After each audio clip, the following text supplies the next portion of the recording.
Family అంటే బరువు కాదురా. ఆ రిలేషన్షిప్ లో వాళ్ళ సపోర్ట్ ఉంటే ఏ గోల్ అయినా ఈజీగా అచీవ్ చేయొచ్చు.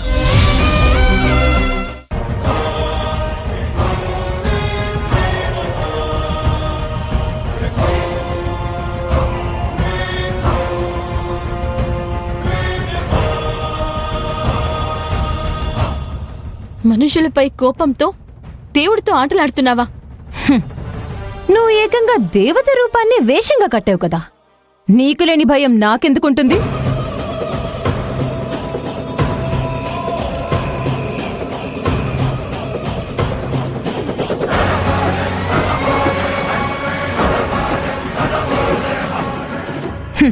ఏంటి షాక్ అయ్యావా? నీ వేషాలు నాకెలా తెలిసిపోయాయి అనుకుంటున్నావా, లేదా తెలుసుకోలేననుకుంటున్నావా?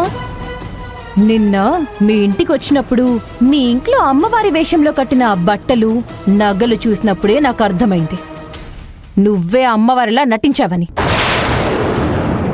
ఎలా ఉంది నీ స్కెచ్ కి నా రివర్స్ స్కెచ్? ఆ రోజు వీర వనితలా ఛాలెంజ్ చేశావు కదా, కానీ ఇప్పుడు నేనిచ్చే ఛాలెంజ్ ని నువ్వు చేయలేవు.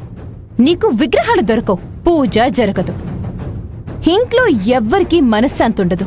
నువ్వు కోడలిగా ఈ ఇంట్లో అడుగు పెట్టే అవకాశం కూడా లేదు.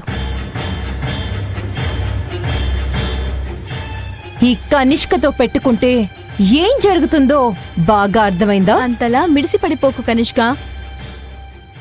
నా గురించి నేను ఎప్పుడూ భయపడను.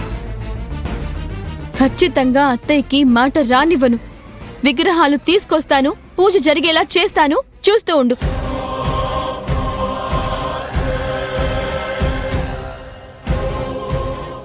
మతిపోయి మాట్లాడుతున్నావా? కనీసం ఆ విగ్రహాలు ఎక్కడున్నాయో కూడా నీకు తెలియదు కదా. పాపం. నాకు అండగా ఆ దేవుడే ఉన్నాడు, చూస్తూ ఉండు. ఆయనే నాతో పూజ జరిగేలా చేయించుకుంటాడు.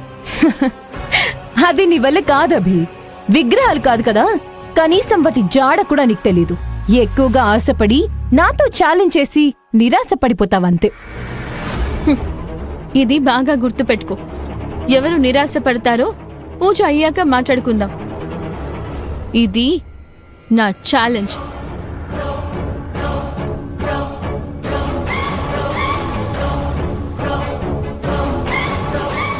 నేల మీద ఉన్న కట్టెపుల్ల ఎత్తలేకపోయింది గాని నింగిలోని నక్షత్రాల్ని కిందకి దించుతాను అన్నట్టు ఈ అభి కూడా బాగానే ప్రగల్భాలు పలుకుతోంది. దానికి చేతనైంది ప్రగల్భాలు పలకడమేగా. విగ్రహాలు ఎలాగో తేలేదు, పూజ జరిపించలేదు. ఎప్పట్లాగే తనకి అవమానాలు తప్పవు.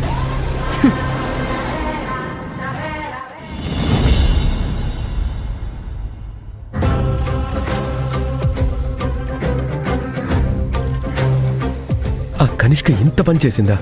ఇప్పుడు మనకి టైం కూడా పెద్దగా లేదు. ముహూర్తానికి టైం అయిపోతుంది. అనుకున్న టైంలోపు ఈ పూజ జరగకపోతే అమ్మ వాళ్ళు ఎంత డిస్టర్బ్ అవుతారో తెలుసా? వాళ్ళ ఈ పూజ మీద ఎన్నో ఆశలు పెట్టుకున్నారు. అదే రాహుల్ బాబు, నా బాధ కూడా. ఇప్పుడు విగ్రహాల కోసం వెతకడానికి కూడా టైం లేకుండా చేసింది. ఆ కనిష్క కావాలనే మనల్ని దెబ్బ కొట్టడానికి ఇలా చేస్తోంది. ఇప్పుడే వెళ్ళి దాని సంగతి తేలుస్తాను. విగ్రహాలు ఎక్కడ దాచిందో దాని నోటితోనే చెప్పిస్తాను. ఆగండి రాహుల్ బాబు. ఇప్పుడు మనం చేయాల్సింది ఆవేశపడ్డం కాదు. కనిష్కకి నేనే అమ్మవారిలా యాక్ట్ చేశానని తెలిసిపోయింది. ఆ కోపంతోనే అది ఈ ప్లాన్ చేసింది. అంటే విగ్రహాలను అది అర్ధరాత్రే ఎక్కడో దాచిపెట్టుంటుంది. కానీ ఇప్పుడు ఎక్కడని వెతుకుతాం అభి? అందరూ ఈ బంగ్లా మొత్తం వెతికారు. ఎక్కడ వెతికిన విగ్రహాలు ఆచూకీ లేదు కదా. పోగొట్టుకున్నదైతే దొరికే అవకాశం ఉంటుంది, కానీ కావాలని దాస్తే ఎలా దొరుకుతుంది రాహుల్ బాబు? అందుకే ఆ కనిష్కని అడిగి తెలుసుకుందాం. పదభి. ఒక్క నిమిషం ఆగండి. నిన్న కనిష్క వచ్చినప్పుడు తన కారు బాగానే ఉంది కదా, కానీ ఈరోజు పొద్దున్న చూస్తే కార్ టైర్లకి నిండా బురద అంటి ఉంది. అంటే కనిష్క ఎక్కడో దూరంగానే విగ్రహాలు దాచిపెట్టుండాలి. అభి, నన్ను ఆగమని చెప్పి నువ్వేదో ఆలోచనల్లో మునిగిపోయావేంటి? ఒక్క నిమిషం రాహుల్ బాబు, దానికోసమే ఆలోచిస్తున్నాను.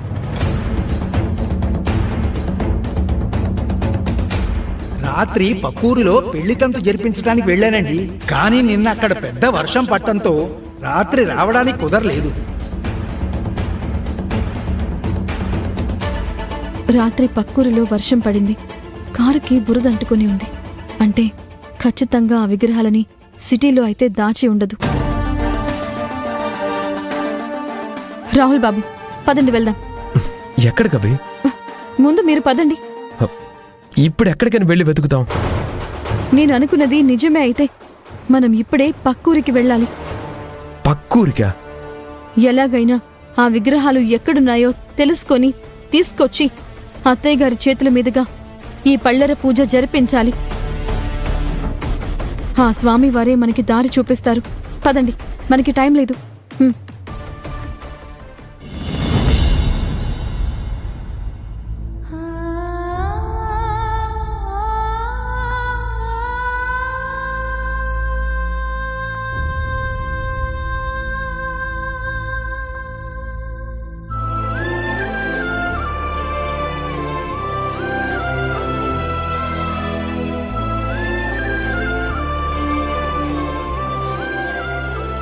మనం ఈ పూజ జరిపించడానికి ప్రయత్నించకపోయి ఉంటే పుణ్యం దక్కకపోయినా కనీసం పాపమైతే దక్కేది కాదు. ఇప్పుడు విగ్రహాలు కనిపించకుండా పోయి పెద్ద అపచారమే జరిగిపోయింది.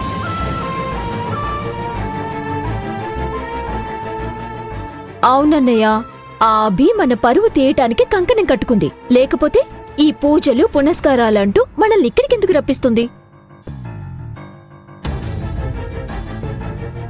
గుడ్డిగా నమ్మితే గోతులో పడేసినట్టు ఆ అభి ఏదో పూజ జరిపిస్తాను, అది కూడా ఈ ఇంట్లోనే జరిపిస్తాను అని ప్రగల్భాలు పలికింది.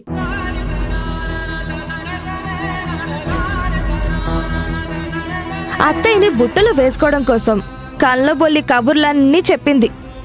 నిజంగా చేస్తుందేమో అని నమ్మేసరికి ఇప్పుడిలా నట్టేట ముంచేసింది. అభిదే తప్పన్నట్టు మాట్లాడుతున్నారేంటి? తనకి విగ్రహాల గురించి, ఈ ఇంటి గురించి మనకంటే ఎక్కువ తెలుసా? సరే, తనకు తెలియదనుకుందాం. మరి పూజలు విగ్రహాల గురించి ఈ ఇంట్లో తెలిసిన వాళ్ళు ఎవరున్నారు? అమ్మా నాన్న తప్ప. ఇప్పుడు తప్పంతా వాళ్లదే అనాలా? రేయ్, మనం ఇల్లు విడిచొచ్చి చాలా కాలమైందిరా. ఈ విషయంలో కనిష్క మీద నాకు చాలా అనుమానంగా ఉంది. మీకు లోకంలో అభి తప్ప అందరూ చెడ్డవాళ్లే నాన్న. నమ్మించి మోసం చేసింది ఆ అభి అయితే మధ్యలో కనిష్కం లాగి నిందిస్తున్నారు. అయితే ఇప్పుడేమంటావురా? తప్పంతా మాదే అంటున్నావా? తప్పెవరిదో ఎలా జరిగిందో కాసేపు పక్కన పెట్టండి. ఇప్పటికే మన కుటుంబ పరిస్థితి అంతంత మాత్రంగానే ఉంది. ఇప్పుడు ఈ దేవుడి పాపం కూడా మూటగట్టుకుంటే ఇక భవిష్యత్తులో ఇంకెన్ని కష్టాలు పడాలో అదాలోచించండి నాన్న.